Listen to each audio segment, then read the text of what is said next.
Let's get the legal side. Joining us now is criminal defense attorney Rachel Fiset. Rachel, always great to see you. Thank you for being here. Thanks so much for having me. Well, it's wonderful to have you. So Hunter Biden, as we outlined, he now could be held in contempt of Congress. Do you think that's likely to start? And can you walk us through what that process looks like and what the potential consequences could be? So the committee will recommend most likely that he be held in contempt for not showing up to their deposition today. Then it goes to a House vote, and the entire House has to vote to recommend that charges be pressed against him criminally. At which point, if that vote goes through, it goes to the DOJ, and the DOJ evaluates prosecuting Hunter Biden. And it is a crime not to show up to a congressional subpoena. It's a misdemeanor, but it still would put him in court, where then a judge would decide whether or not he should be held in contempt. Got it. So Hunter Biden has made statements to the effect of he doesn't want to testify in closed-door hearings and have his words twisted around and then released to the public in leaks. The big elephant in the room, though, here is the impeachment probe into his father, President Biden.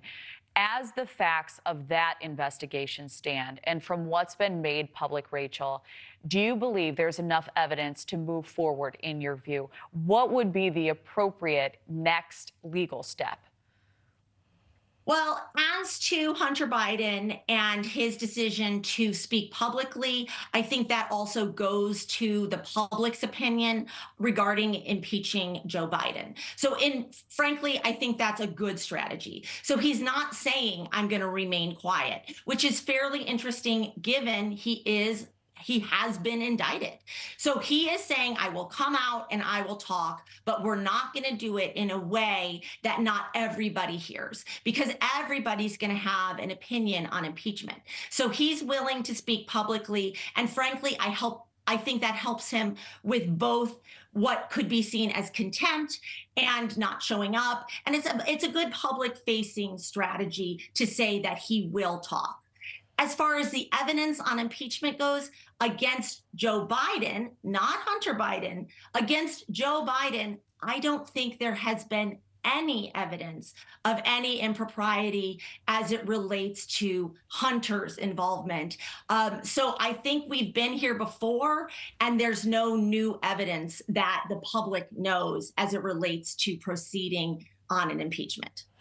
So as you know, Rachel, all eyes are on both the president and his son as all of this plays out. How do you think public perception is playing a role in these legal proceedings? Oh, I think it's huge. I think it's a huge role. And I think a lot of this is politically motivated. Maybe Hunter is willing to speak now because of the presidential election, and then the Republicans are turning the heat up because of the presidential election. So right now they're playing what I would consider a political game of chicken. And the Republicans are saying, we want you to speak, but we want it done this way.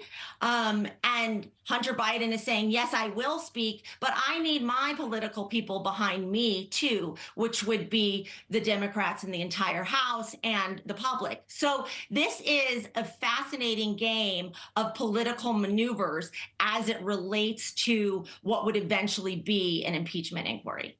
All right. Well, we will stay tuned. Rachel Fiset, thank you as always. Thank you. Thank you for watching. Go to newsnationnow.com to find News Nation on your television provider. And don't forget to click the red subscribe button below to get more of News Nation's fact-driven, unbiased coverage.